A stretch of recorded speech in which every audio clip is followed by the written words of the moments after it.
Welcome back to the Chromeworks Labs in beautiful Ottawa, Canada. I'm Andrew Tomec, your technology teacher, and I'm here again with another RPG making lesson. This is part 2 of our ongoing series where we're going to be building an epic, gigantic RPG game for you guys to play in Scratch. You're going to be learning all about some very interesting coding techniques.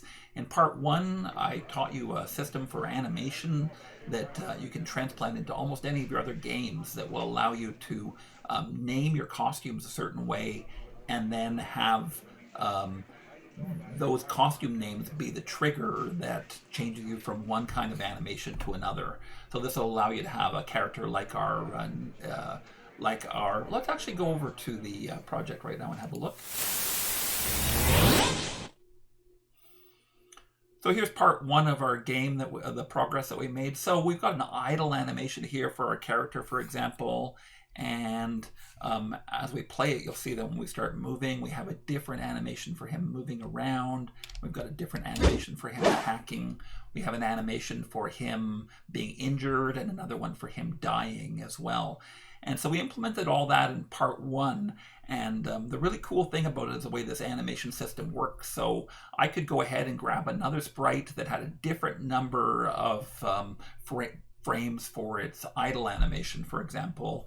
And as long as they're all named correctly, I could totally substitute this for a different sprite, give it an idle animation, fighting animation, without having to customize it for the number of frames of animation.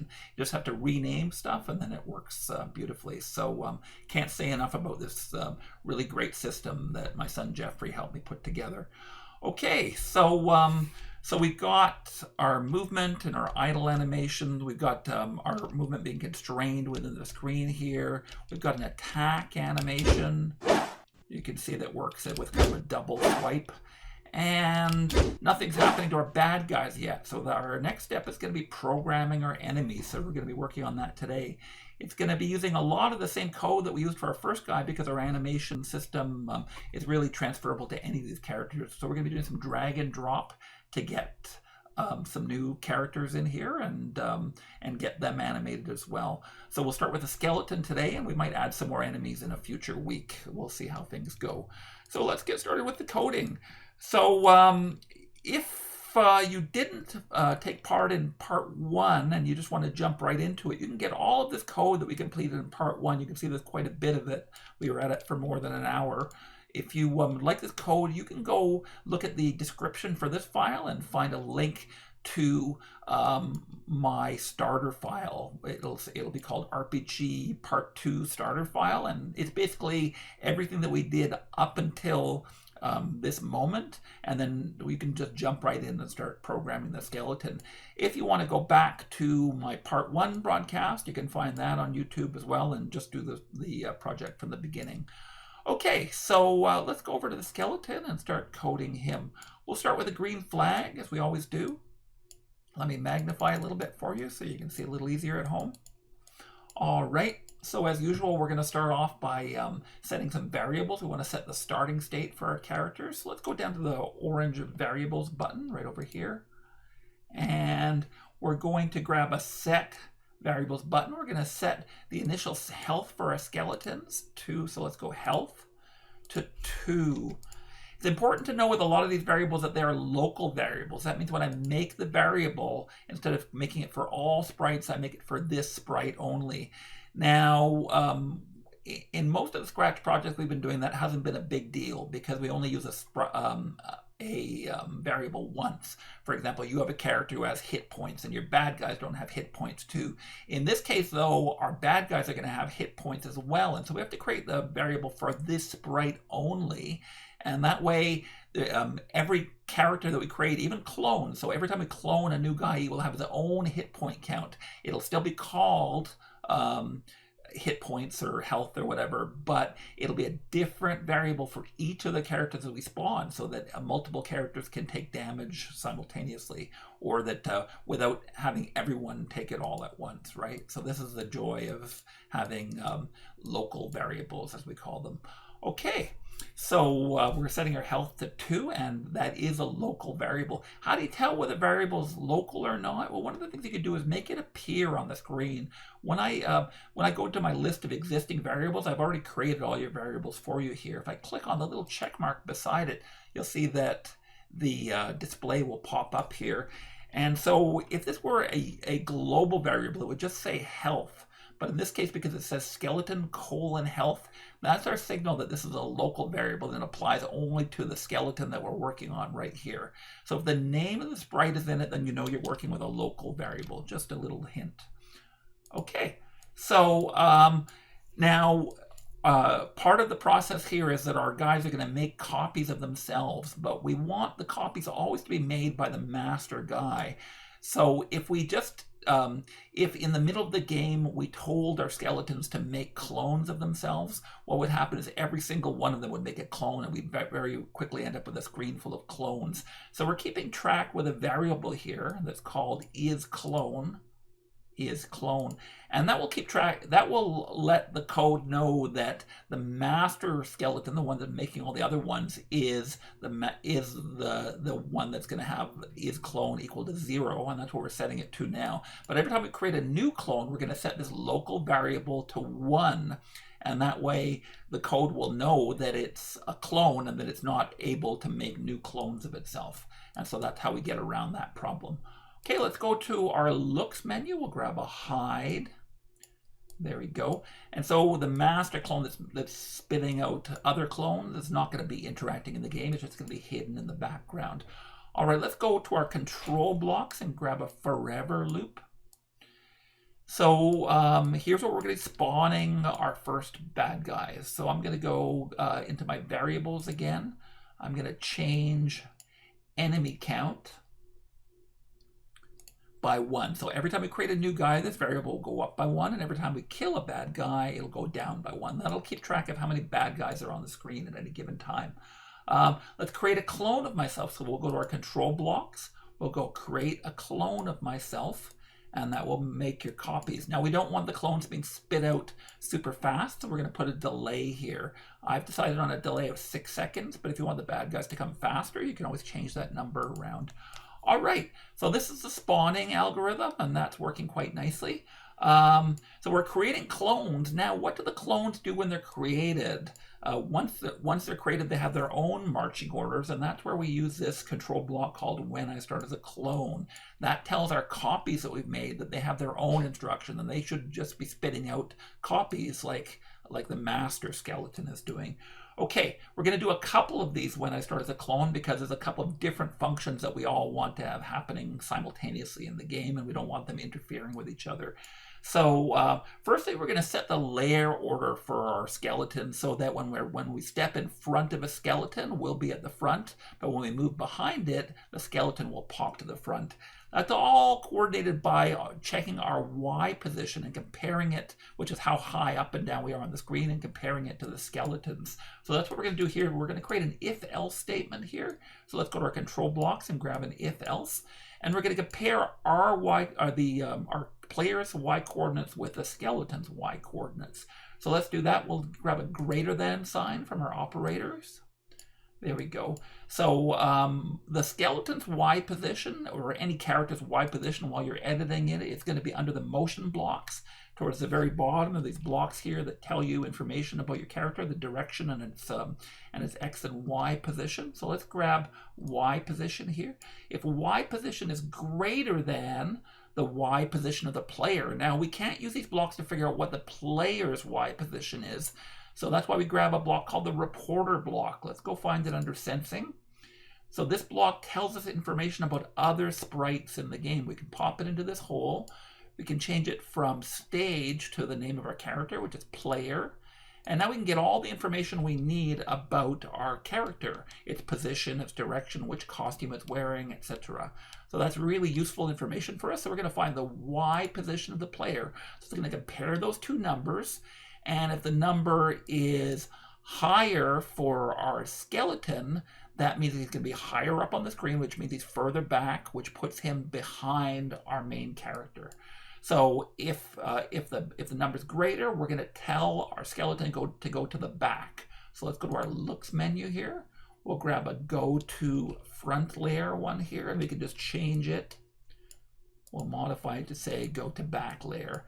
And meanwhile, if it's not in the front, then it must be behind the other guy. If it's not in front, or if it's not in the back, then it's got to be in the front. So the else statement here says go to front. So if the Y position is less than the Y position of the player, then we'll go to the front layer, basically. Okay, so we can test this out right away. Let's go maximize our screen, and let's try this out.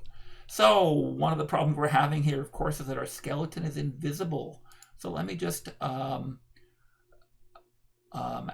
a show command. I don't need it yet here under when I start as a clone yet. That's a little bit later in our code, but we might as well just pop it in there right now so that we can test our game. Let's go ahead again. There's our skeleton appearing now, and let's test out this little stacking order. So I'm going to move behind the skeleton, and you're going to see that I'm behind him. Then I'm going to move in front of him. Uh-oh, something's not working properly. Let's go have a look at our code and see what's going on here. That is peculiar.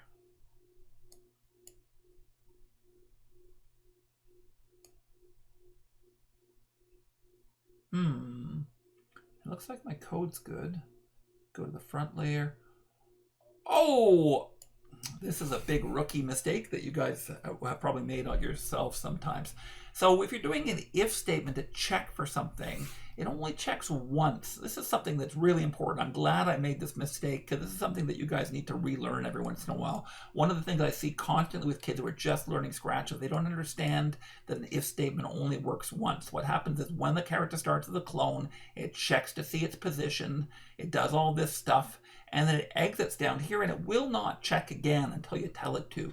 So an if statement to work properly should almost always be inside a loop. So let's go ahead and go to our control blocks and grab a forever and wrap it around like that. So now, instead of just checking once, it will check over and over again. Let's go run our script again, and let's have a look here. So I've got to stop and restart to get it reactivated. So we'll move to the front. And you can see we're in front of our skeleton, and then when we're behind it. And so we can actually circle around the skeleton this way, and it gives the impression that we're in an actual 3D environment. Very, very simple. We did something similar to this last week in our Block of the Week segment on our live stream, and you can see it's a very useful technique for making games look more believable. If this wasn't running, you'd have some really weird issues with the skeleton always being behind you, even when you're physically behind it on the screen like this, for example, it would still show up behind you, which would look kind of weird. Let me show you what that would look like, actually. I'm going to disconnect this block of code.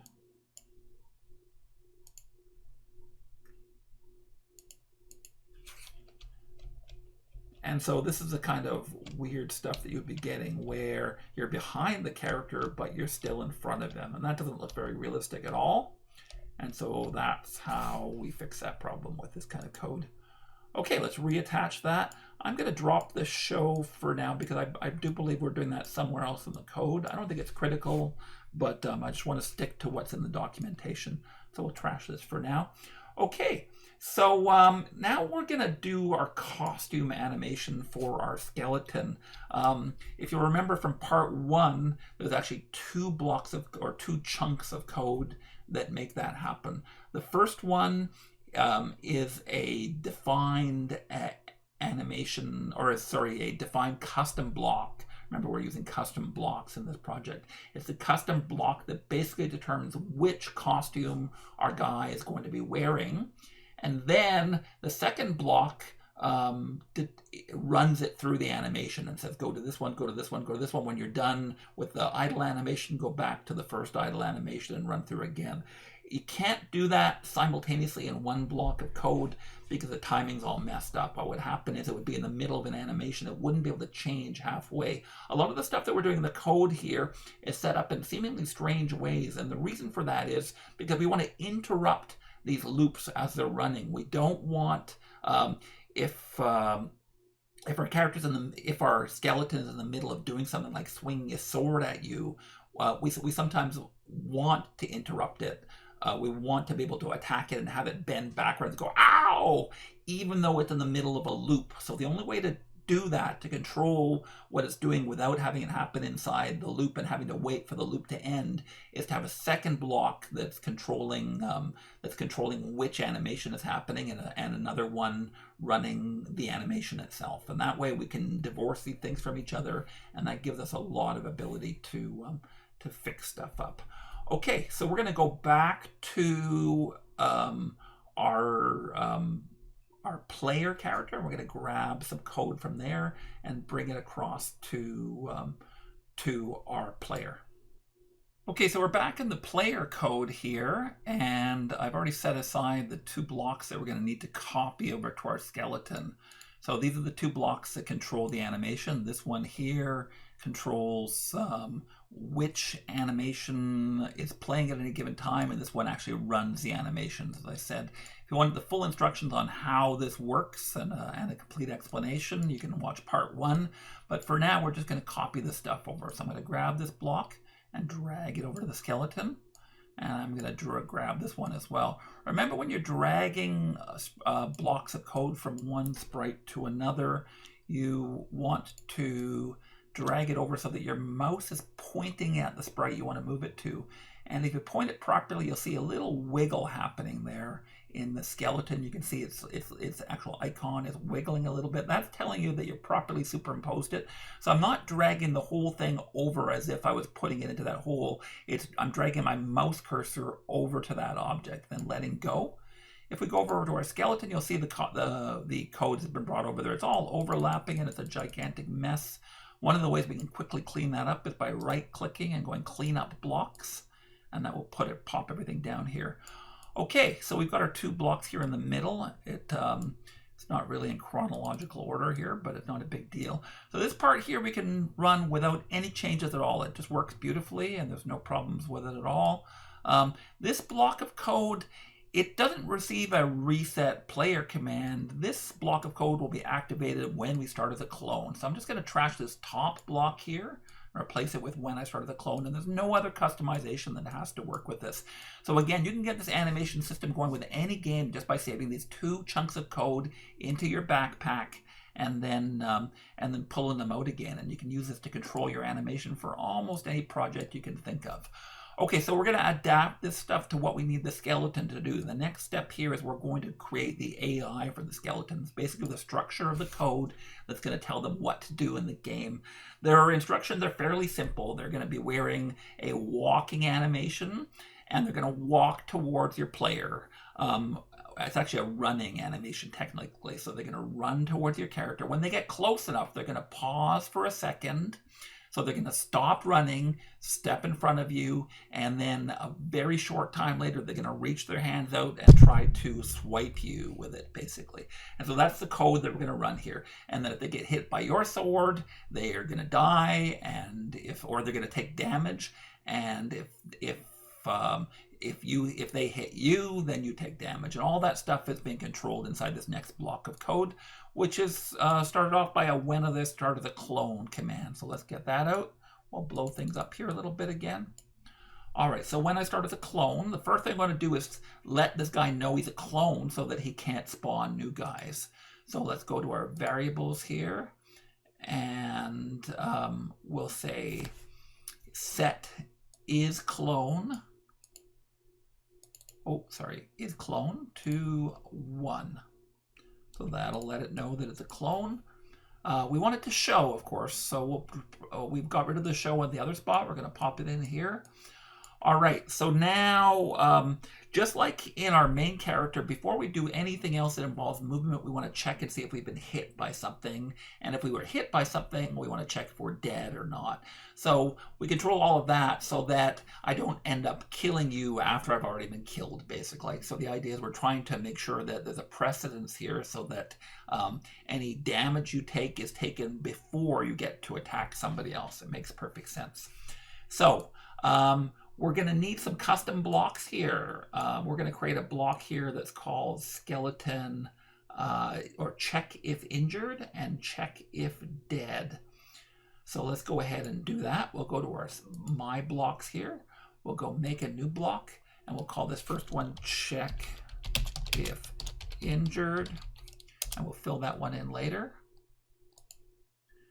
And we'll create a second one here called, we'll move this to the side, we don't need it yet, and we'll create a second one that's called check if dead. There we go. All right, so we've got these two, and as you can see, we created some blocks here. What these blocks do is determined by what you put underneath these defined blocks here. So check if injured, check if dead, and it'll run it through these two routines. Now we're going to have to initialize the variable that's checking to see what our animation name is. So let's go to our variables. Let's go set animation name to 0. And that will just clear out any of the old material that was in that variable so that we can get started again. And now we're going to tell it to, we're going to use the set animation command that we created using this block here to tell our character what animation to wear. So let's go to our custom blocks. We're going to grab a block here that says set animation. Now this animation, remember you have to type them exactly the way that they're spelled in the costume. So this guy's called, the one we're looking for is the one called skeleton run. So let's type skeleton _run. And my delay here is going to be 0.1 seconds, and my loop. So these are what was defined inside this thing. And again, if you're not understanding what's happening, maybe you should go back and have a look at part 1. So skeleton, we're going to put a delay of 0.1 in here, and it is a looping variable. So we're going to put a 1 there under the loop, and that'll tell it can repeat over and over again. Okay, let's grab a forever down here, and we'll start running through our normal routine that we're going to do here to that our characters are going to do every time they're spawned. Okay, well, first of all, we need to tell it to only move if it's alive. If it's dead, we don't want it to keep moving. So let's do a little quick check here to see if it's alive. If player health is greater than 0, we need a greater than sign, which is an arrow pointing to the right here, just like that. And we'll find the player health variable. Oh, sorry, so this isn't the skeleton's health, this is the player's health. And the idea is we don't want our guys moving towards your character if he's dead. We want them to get into an idle animation. And actually, this is going to be an if-else, because what's going to happen is if you are dead, they're going to get into an idle, and otherwise they're going to move towards you. So let's trash this for now. We'll go back to our control blocks and grab an if-else statement here. So if player health is greater than 0, which means we're alive, that your character's alive, not the skeleton, then we're going to tell our skeletons to move towards him. So we're going to go point towards player. So that's under our motion blocks. There's a block here that says point towards mouse pointer. We're going to drag that in and hold down the little white button here to change that to player, the name of our sprite. Okay, now we're going to move 2 steps. That's the speed that our guys are going to have. You can control that as well if you want faster or slower skeletons. You can feel free to customize that. And, oh, I put the wrong number here at the top. So at the beginning, apparently their delay time is 0.07. I'm not quite sure why we did that. Jeffrey put that number in, but he thinks it's important that it not be the same as the animation we're going to set here. So we're going to add a slower animation here. Let's go to our My Blocks. We'll go Set Animation. And that one's going to be, oh, Skeleton Idle. Okay, so Skeleton Idle has its own different speed. So we're going to tell it if our player... set animation. Oh, no, this is skeleton run. I'm getting confused here. So this is skeleton run, but with some different attributes. Skeleton _ capital R run. And our delay is going to be 0.1 here. So I'm still not clear on why we run at different speeds, why the animation runs at different speeds depending on what's happening, and it does a loop. Okay. So as I mentioned, okay, let's put the else statement in here at the same time. And so what's going to happen is otherwise, if we're not wearing this animation, which means that our health is down below 0 or 0 or below, the guys are going to stop running and just stand around. So we're going to tell them to wear, otherwise, if I'm dead, we'll tell them to wear a skeleton idle, skeleton underscore idle animation. And that delay is going to be 0.07. And the loop is going to be 1. Okay, so if we're dead, we don't have to worry about our guys running at us anymore. Now, we still need to do some more stuff in this top if statement here. And what we're going to do here is the logic that's going to tell it. So our guy is alive, we're moving towards it, but we don't want him moving towards it constantly. If we get close enough, we have to do an attack. So that's why we're putting a second if statement inside this first if statement right down below here. So it's inside the if part of the if-else statement. And we're going to say if we get close enough to our players, we're going to do something a little bit different here. So let's go grab a less than sign from our operators. It's the one with the arrow pointing to the left. And we're going to say if distance to player is less than 70.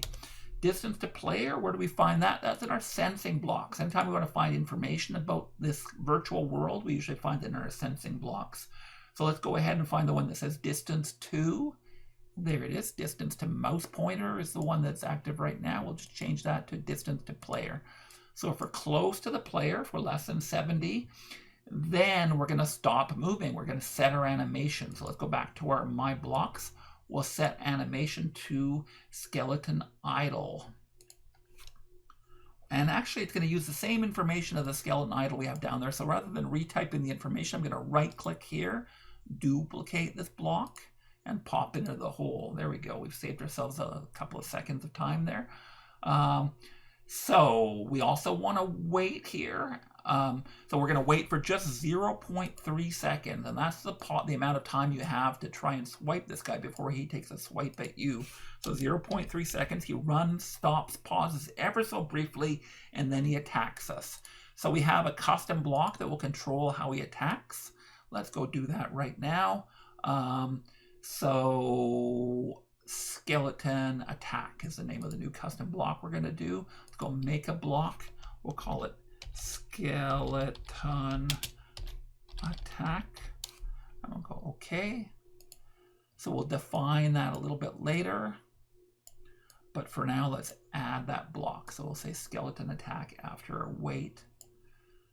There's one other thing we want to do inside this if statement, and if you'll remember from last time, actually our animation should be working now. Let's go have a look first of all. So you can see our guy is moving towards us and animating his legs. When he gets close enough, he should attack. Oh, he's not attacking yet because we haven't defined the attack animation. But you can see that he's slowed down, and now he should be taking a swipe at us, right? We can't kill him, and he can't kill us yet because we haven't defined those blocks yet. And that's why more skeletons keep popping up, and we cannot reduce their number yet. So we're not done coding, but we just wanted to check that their animation is working. And indeed, it is working nicely.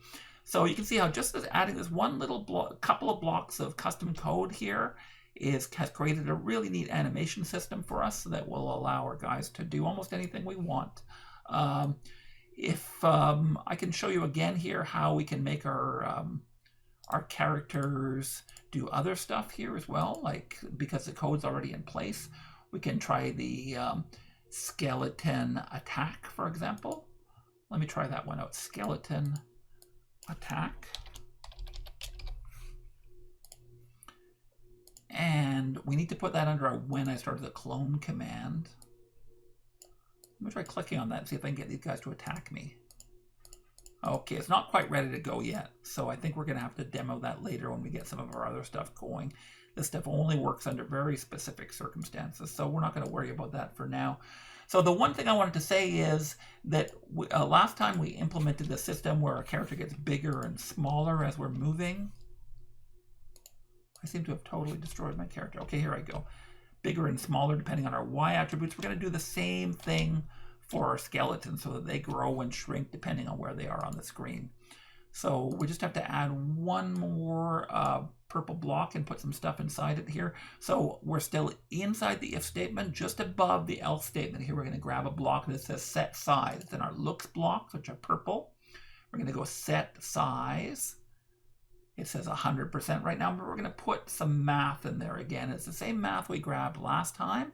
Let's not reinvent the wheel. I'm going to go back to my player again and find the set size command that we set up in there yesterday. Here it is, set size to the math equation. It's basically our y position multiplied by some stuff and added to some stuff, and it yields you a number that's somewhere between around 70, 80% all the way up to about 130 or 140%. That's what this gets you. To move this, to make a copy of it, I got to grab it by the middle. Actually, I can grab this whole set size block. That'll be easier. I'm just going to grab this purple block, drag it over to the skeleton. When I let go, it's going to pop back again, so we don't have to worry about losing that. But a copy of it should be over here now.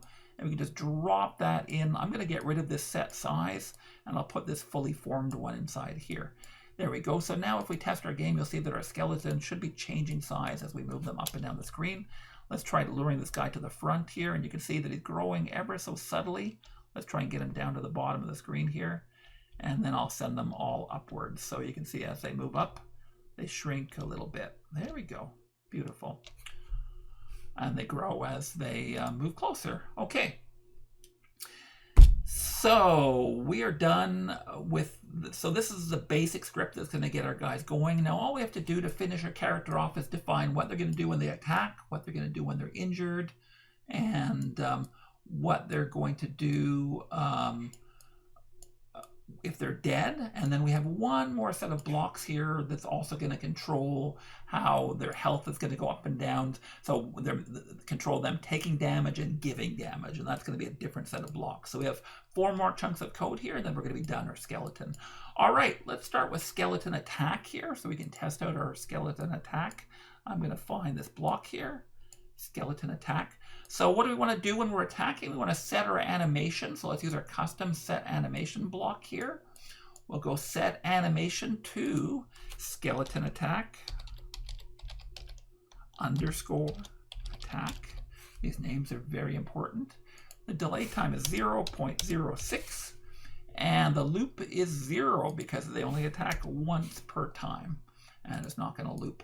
All right, we want to set a delay here so that so they have time to run through the animation before we actually, so we start off the animation and then halfway through it we play a sound effect.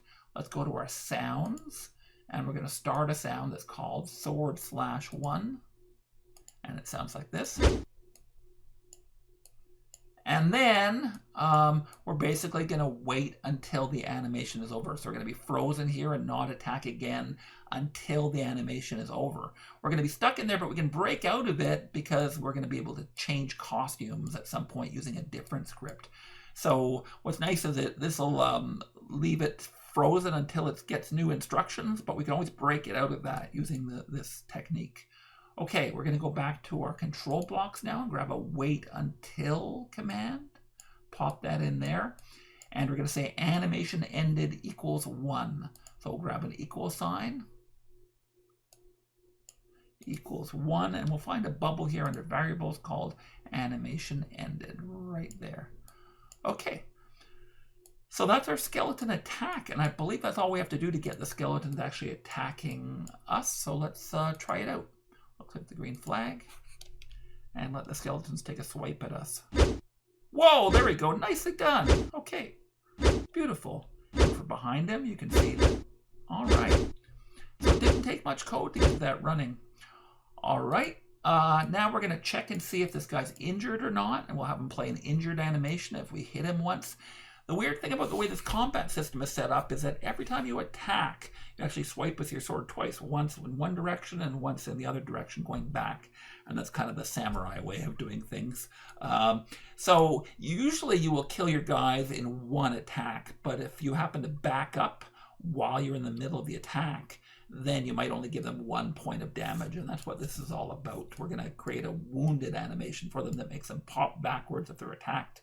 And even if they die, they're still going to pop backwards and take damage before they die, and it's just going to make their animation look a little more realistic. Okay, let's go find that check if injured block that we created a little while ago. It should be up here near the top. We're going to need the other one as well, the check if dead, in a couple minutes, so let's bring them both down here. Let's start with check if injured. All right, so we're just going to check our health here. So we're going to go if health is less than 2. So let's grab a less than sign, which is an arrow pointing to the left here. If health is less than 2, variables, health. If our health is less than 2, then we're going to put ourselves into a damage animation. So we'll go to My Blocks, Set Animation. And this one is called skeleton underscore injured. Skeleton underscore, and there's a capital I in injured. Be careful about that.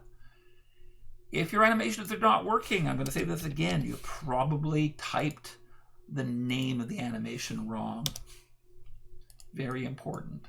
Okay, and again, we're going to wait until animation ended is equal to 1. I'm just going to duplicate this block rather than reinventing the wheel. That's going inside the if statement, just like that. Okay, and then we need to, okay, actually, let's test that out again. So we'll go and take a swipe at one of our skeletons. He won't die, but we'll see him jump back, be injured. Hold it. I don't think he's doing anything. Okay, something's wrong here again. Skeleton underscore injured. Oh, he's not taking any damage yet, so he's not going to actually die or hurt himself until he takes damage. That's a different block of code, so we're not going to be able to test this until we're done everything, unfortunately. Sorry about that, guys. We probably should have done the other one first, but while we're here, let's just keep plugging through it. Okay, so check if dead. Let's do that next. It's another health check. Actually, we're going to use a bunch of this code over again. So I'm going to grab this if statement, make a duplicate of it, bring it down to check if dead. So we need to say if health is less than 1. Then we're going to change our animation to skeleton underscore death. So I'm just going to change the last part of that. And the timing of that is 0.07, or sorry, 0.07. Yeah, just like that. And it doesn't loop, so it has a 0 there. Then we're going to wait until animation is ended, and then when the animation's ended, we're going to fade our character away the same way we did with our own character when we die. So let's go grab a repeat 40 block, repeat 10, and I'll change it to 40.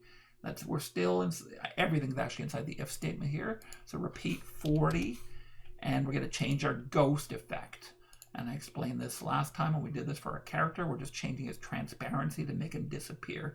So we're going to grab the block that says change color effect and change it to change ghost effect. And we'll change it by 2.5. So that will make it slowly fade away until ghost effect reaches 100, which is 40 times 2.5. All right. Then we're going to change our enemy count. We want to tell the computer that one of our enemies is dead. So enemy count, we'll change it by -1. And then we can delete this clone once we're done all of that other background work. That's under control here. Let's go delete this clone. Again, we can't test this yet because we're not taking any damage. We just have one more block to do, and then we're going to be good to go here. So I'm going to go back to the top here where I have my notes. And we need one more when I start as a clone command here to get everything going. And this is going to control the giving and taking of damage, as I said. So we'll grab a when I start as a clone block from the control blocks. Let's zoom in a little bit. So now our guys can only give and take damage if their health is greater than 0, if they're alive, right? So that's the first thing we're going to do is start checking to see if our guys are alive. So we'll go when I start as a clone if health is greater than 0. And this doesn't go into forever because the forever is going to be inside here. So we're going to start them going if they're alive, and then inside there we're going to tell them what to do, what to keep doing forever, which is checking to see if they've been damaged and checking to see if they've attacked, basically. Okay, so when I started the clone, if health is greater than 0, so let's grab our health. Health is right here. So this is actually if we're alive. Again, I keep getting confused about this. Is if our player character is alive, then we're going to start doing this stuff. If our player character is not alive, it's just going to ignore all this stuff because we don't want characters giving or taking damage if they're not. If we're not alive, that doesn't make a whole lot of sense. So we'll go health is greater than 0. Now we're putting a forever inside our if statement. This is an unusual thing. We don't often put a forever inside an if statement. We don't want this forever running unless our health is at the right is a positive. Okay, now we need an if statement in here. It's a super complicated if statement we're going to be doing here. And it actually involves, holy cow, 1, 2, 3 and statement. So let's start. We're going to build this up slowly. It's a big block of code here. I'll explain it as we go along here. And this is going to stretch out way across the screen here in a second once we get it going. But let's just very carefully put it together here. So we're checking to see if we've been wounded here or not. I think that's the first one. Oh no, this is it. Yeah, so this is if we've been wounded by the enemy sword. So let's go ahead and do that. So we need 3 and statements in a row. We're going to do that by nesting them one inside the other. So let's go to our operators. We'll grab an and statement. We'll pop it in the hole. Then put this one into the right hole. And then put this one again into the right hole. Now we have our 3 and statements. And let's start filling this up. It looks complicated, but we'll just handle it chunk by chunk here. So the first part here is we're going to check our costume name and the player's costume name. So we're going to check and see which costume the player is wearing. So when the player touches a skeleton, he's going to damage him, but only if he's actually swinging his sword. So let's go back to our player, and I'll show you that we've got some player costumes here that show under player attack here. So in this one, he's not going to do damage to the enemy when he's pulling his sword out, right? He's not going to do it here as well, but he is going to damage his guy when he's swinging his sword. And you can see the white swoop here that shows his sword moving. And so we're going to check and see, is this white part touching the skeleton? So we're not even going to be able to do that unless we're wearing one of these skeleton costumes, or so one of these player costumes that has a sword in it. Now there might be a little bit of other white in the character. We don't want to accidentally trigger damage if we overlap with the character. So the way we're going to do that is by checking the name of our character. Let me show you the name of this character here. So of this particular costume, it's called Player Attack. But at the end of it, there's an underscore and DMG. So we've actually put that, the only place that is in our player sprite is inside those 2 sprites that have the sword swinging. And so this is one of the ways the code is going to tell whether we're actually hitting it with a sword or not, by checking to see, does the costume name contain that word or that expression underscore DMG. And so that's how we're going to determine whether the thing can do damage to us or not. So it's only when it's wearing those costumes. Okay, so we're going to say costume name of player. Let's go to our sensing blocks and grab that reporter block again. We're going to find information about the player. And the information we're interested in is the costume name of the player. So if costume name of a player contains that word, damage. So let's go to our operators, where our string functions for handling text are. And we'll find the one that says contain. That's right here. Apple contains A. So I'm going to pop the one into, I'm going to pop the costume name of player into the left side there. And on the right, I'm going to type underscore DMG. So if my costume contains that, let's put that into the first spot here in our if statement. So that's one of the things we're checking for. Does my costume contain the word damage? Next thing we're checking for is, are we actually touching the player? So we'll go to our sensing blocks again. We'll grab the one that says touching mouse pointer and pop that into the next hole here. And we're going to call it touching player. Okay, there we go. Next one, we want to make sure that we're touching the color white as well. So let's go ahead and grab one of these touching color blocks and put it into the next hole here. And we're going to check to see for color white here. So I'm going to click inside the window. I'm going to grab the eyedropper and move it over to my game to the white that I want to grab off of the guy's sword. And so now we're looking for that color.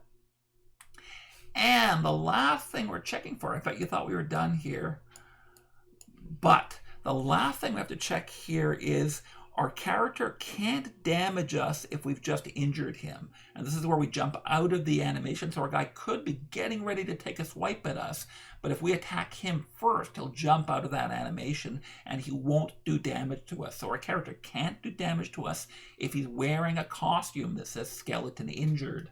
So let's go and grab another, so we need a not statement inside here. Let's go to our operators. So we're going to say if we're not injured, or if we're not being injured in this moment, basically. So not, and we need to say costume name contains skeleton injured. So let's grab a contains block and pop it in that hole. And we're going to grab a purple looks block that says costume name and put it in the left window. Contains skeleton injured. So we're just going to type in skeleton injured. So there's a lot of things that can go wrong here. If you have spelled something wrong, if you put one of these loops into the wrong order, and you've got all these different and statements that are, if they're not arranged properly, this code is not going to work properly. So be very, very cautious about it. If you cannot get this running, call up the file that I've already saved, right? You'll find a finished version of this project. And the notes for that will be inside the description here, and it'll also be on my website. And you can call up this bit of code, drag it into your backpack, and then use that. And so if you're just totally stuck here, that's a way to get unstuck for you. Okay, so the last step here is to just determine what happens when the skeleton damages your player. So just a couple of blocks we need here. First of all, we're going to change our player's health. So change player health by -1. That'll do the damage. And at this point we have to broadcast another reset player message. Let's go find that. So reset player, you'll remember, will halt whatever animation has already been running that the player's in and get him into a injured animation so that it happens right away. So we don't have to sit through an entire round of animations that he's locked into. So your player will respond right away rather than being delayed. And that is about that. One other issue that we were having with player damage that I wanted to mention to you. So this block of code here is interfering with this block of code here. So this is the block that determines who's doing damage to who, and it gets started with a when I started the clone. This one too gets started simultaneously with when I started the clone. The problem though is it's basically a toss-up. Which of these lines of code will end up working first? It becomes more or less random because Scratch doesn't have a way of determining which one of these two things will run when they're running simultaneously, and something always has to run first. So the problem is that if this left block of code that controls the main flow of the game ends up running second, we end up doing a check if we're injured after we're injured, instead of, and so if the order is set up wrong, sorry, I think I'm getting this wrong. So this one should be running first, checking if we're injured before we actually end up taking damage. And if we do it in the opposite order, you end up not having it might affect your number of injuries that you're recording in one attack. So just to fix that bug, we're going to add a little wait 0 seconds right here at the start of the when I started the clone block here. Now that doesn't intuitively make sense because waiting 0 seconds is the same as not waiting at all. But as far as Scratch is concerned, that moves it forward to the next frame of animation. It makes it so these two things aren't simultaneous. And this one here starts a fraction of a second sooner than this one does now. And that just solves a lot of problems with taking damage incorrectly. It's a weird little fix, but it seems to do the trick. Now we can test out our game and have a look. So take a little swipe. There we go. We can damage and kill the bad guys. And now let's have one of them attack us. There we go. We took 1 damage. Whoa, 2 damage. Kill this guy. I'll let the next guy. Let's do 1 damage to this guy. Whoop.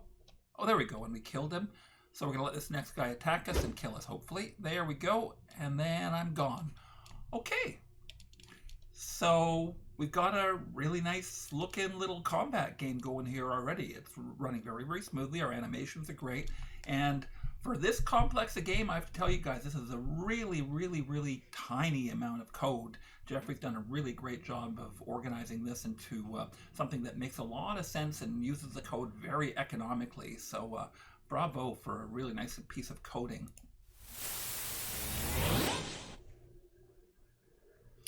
So that concludes part 2 of our tutorial. We're going to pick up part 3 next week after our usual 10 a.m.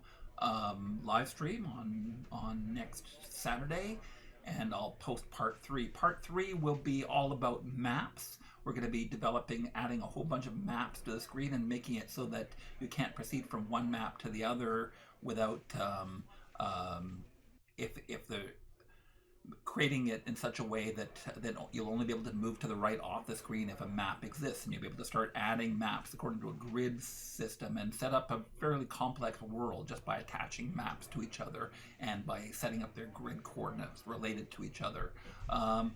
And we'll see how much further we get in the code. There might be a little bit more next week as well, but so this is looking like a really fantastic game. We're going to keep building it one module at a time until we're done. And since we're not finished yet, I can't really tell you how long that's going to take. But I had a lot of fun putting this together, and I hope you had a lot of fun learning it. I will see you next week for part 3 of our RPG epic game construction series. I'll see you later.